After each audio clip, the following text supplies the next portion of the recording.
नहीं बैरिकेड लगा दिया गया। कदम कदम पे इनके एक्शन पे हमारी रिएक्शन होती है।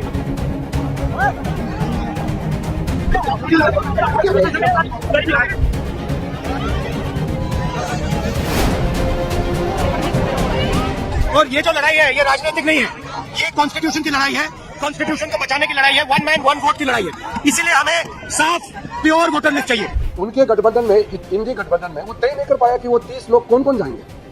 जब वो अपने नेता तय नहीं कर पाते हैं, प्रतिनिधि तय नहीं कर पाते हैं, फिर इलेक्शन कमीशन से टाइम मांगा क्यों? नमस्कार, मैं राजनीतिक परिवार में पैदा हुआ। जब मैं छोटा सा था 1980 में प्रियंका और मैं घर में लेई बनाते थे, रात को निकलकर पोस्टर चिपकाते थे। चुनाव समझता हूं, 20 साल से मैं स्वयं चुनाव लड़ रहा हूं। पोलिंग कैसे होती है, पोलिंग बूथ कैसे मैनेज किया जाता है, वोटर लिस्ट, फॉर्म 17, ये सब मैं गहराई से समझता हूं। कुछ समय पहले हमें दाल में काला लगा। चुनाव के नतीजे आते थे, मूड एक तरीके का होता था, रिजल्ट दूसरे तरीके का। मुझे याद है उत्तराखंड में हम चुनाव हारे। बाद में मैंने कैंडिडेट से पूछा कि जहां रोड शो हुआ था वहां जाके देखिए हमें कितने वोट मिले। हजारों लोग आए थे, पोलिंग बूथ में किसी ने वोट नहीं किया। यह असंभव था, यह हो ही नहीं सकता। उसके बाद छत्तीसगढ़ और मध्य प्रदेश के रिजल्ट, हमें लगा कुछ ना कुछ गलत हो रहा है। 2018 में मध्य प्रदेश में चुनाव होता है, हम जीतते हैं, हमारी सरकार चोरी हुई थी। 2023 में चुनाव होता है, मैंने अपने आंखों से भारत जोड़ो यात्रा में देखा, भयंकर एंटी इनकम्बेंसी, और हमें 65 सीट मिलते हैं। इम्पॉसिबल, हो ही नहीं सकता। और फिर महाराष्ट्र में पहली बार हमें सबूत मिला, विधानसभा और लोकसभा के बीच में जादू से नए वोटर आते हैं, और जहां भी इन नए वोटर्स ने वोट किया वहां वोट बीजेपी को गया। महाराष्ट्र चुनाव के बाद जब हमें डाउट हुआ, हमारे गठबंधन के सारे नेताओं ने प्रेस कॉन्फ्रेंस की और हमने इलेक्शन कमीशन से कहा कि आप हमें वोटर लिस्ट दीजिए, वीडियो रिकॉर्डिंग दीजिए। इलेक्शन कमीशन ने मना किया, ना उन्होंने हमें वोटर लिस्ट दी और ना उन्होंने वीडियो रिकॉर्डिंग दी। डाउट हुआ, क्यों नहीं दे रहे, क्या कारण है? तो हमारे दिमाग में सवाल उठा, क्या इलेक्शन कमीशन बीजेपी की मदद कर रहा है? क्या इलेक्शन कमीशन ही इलेक्शन को चोरी करवा रहा है? इसके बाद हमने एक टीम सेटअप की और हमने उन्हें कहा कि आप जाइए, एक कंस्टिट्यूएंसी में जाके ढूंढिए, सच्चाई ढूंढिए, किस प्रकार से चीटिंग की जा रही है, किस प्रकार से यह काम किया जा रहा है और कौन कौन इस काम को कर रहे हैं। सबसे महत्वपूर्ण बात यह है कि इलेक्शन कमीशन डिजिटल डेटा नहीं देता है, फिजिकल डेटा देता है। मतलब लाखों कागज में वोटर लिस्ट दे देगा, मगर डिजिटल वोटर लिस्ट किसी को कभी नहीं देता। क्यों नहीं देता? कारण क्या है? कारण है कि अगर डिजिटल डेटा मिल जाए तो इलेक्शन कमीशन की सच्चाई पूरे देश को पता लग जाए। हमने टीम को बताया, मैंडेट दी कि आप जाके चेक कीजिए, आप 5-7 सीटों पे पता लगाइए कि चीटिंग हुई, और अगर हुई तो कैसे हुई। टीम ने हमें एक दिन बताया कि 5-7 सीटों पे काम किया ही नहीं जा सकता। क्यों?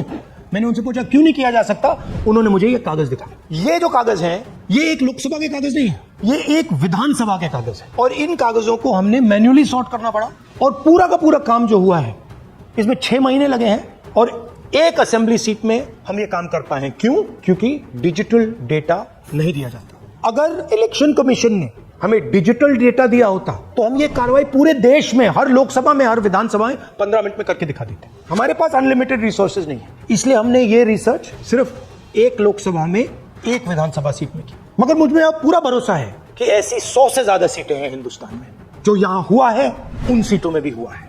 और याद रखिए, अगर बीजेपी को 10-15 सीटें कम आती तो आज नरेंद्र मोदी प्रधानमंत्री नहीं होते, इंडिया गठबंधन की सरकार होती। जांच ने 5 तरीके की चोरी पकड़ी है। डुप्लीकेट वोटर, जिसका मतलब एक वोटर के नाम वोटर लिस्ट में अनेक जगह आ रहे हैं। फेक एड्रेस, मतलब एड्रेस है ही नहीं, या फिर house number 0। Bulk voter in single address, मतलब एक छोटे से घर में 40, 50, 60 लोग रह रहे हैं। इनवैलिड फोटोज, छोटी सी फोटो है या फिर फोटो ही नहीं है, और वो जो छोटी फोटो वो दिखती भी नहीं है, कौन है, किसका चेहरा है, नहीं पता लग सकता। Misuse of form 6। Form 6 first time voters के लिए होती है, मतलब जिनकी एज 18-20 साल की हो, मगर वोटर लिस्ट में 90 साल के लोग फॉर्म 6 का प्रयोग कर रहे हैं। चुनाव में 6,50,000 वोटर थे, उसमें से 1 लाख चोरी के थे। अब मैं आपको 5 उदाहरण देता हूं। ये देखिए गुरकीरत सिंह डांग, इसका नाम 4 अलग अलग बूथों पे आता है। ये कैसे हुआ? और क्यों हुआ। एक और उदाहरण, विशाल सिंह, वाराणसी में वोटर लिस्ट में नाम है और बेंगलोर में 2 बार वोटर लिस्ट में नाम आता है। क्या ये वाराणसी में वोट कर रहे हैं या बेंगलोर में वोट कर रहे हैं या दोनों जगह वोट कर रहे हैं। एक और उदाहरण देखिए, हाउस नंबर 0। तो आपने कभी सुना है हाउस नंबर 0? हमने तो नहीं सुना था, मगर बेंगलोर में हजारों हाउस नंबर 0 हैं वोटर लिस्ट पे।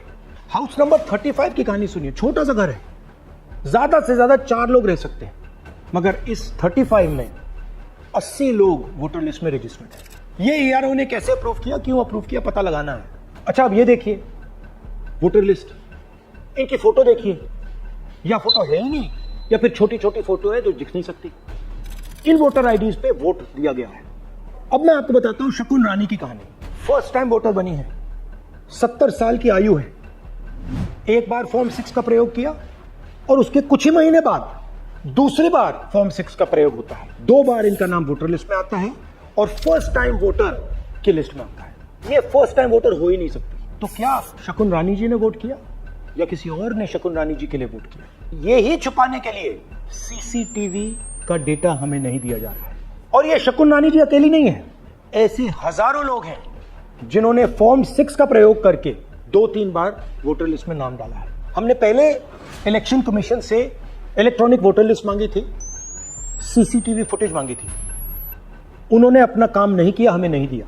फिर हमने अपना इन्वेस्टिगेशन कराया, आरटीआई भरे और हमारे पास डेटा आया। भाई और बहनों, सच्चाई यह है कि हिंदुस्तान में इलेक्शन कमीशन और बीजेपी मिलकर इलेक्शन चोरी कर रहे हैं। यह पूरा का पूरा सबूत ब्लैक एंड व्हाइट में आज हमने आपको दिया है। इलेक्शन कमीशन जानता है कि हमने उनकी चोरी पकड़ ली है, इसीलिए एसआईआर आया है। यह एसआईआर जो है इंस्टीट्यूशनलाइज चोरी है। इलेक्शन कमीशन खुलकर बिना डरे बीजेपी के साथ मिलकर चोरी कर रहा है। और ये जो एसआईआर है, इसका लक्ष्य गरीबों का जो हक है, उनका वोट जो है, उनसे चोरी करने का है। मैं आपको एक और बात बताना चाहता हूं, इस पूरी इन्वेस्टिगेशन में हमने वोटर एडिशन को देखा है, मगर जितना एडिशन होता है शायद उससे ज्यादा डिलीशन होता है, सबट्रैक्शन होता है। तो ये सिर्फ एक मेन तरीका हमने पकड़ा है, दूसरे तरीके पे हमने इन्वेस्टिगेशन की ही नहीं अभी। मैं इलेक्शन कमीशन और इलेक्शन के ऑफिसर्स को साफ कह रहा हूं, आप जो कर रहे हो गलत कर रहे हो, ये ट्रीजन है, देश के खिलाफ है। ये मत भूलिए, टाइम आएगा हम आपको पकड़ेंगे, बचने वाले नहीं हो। It is critical that we expose voter चोरी।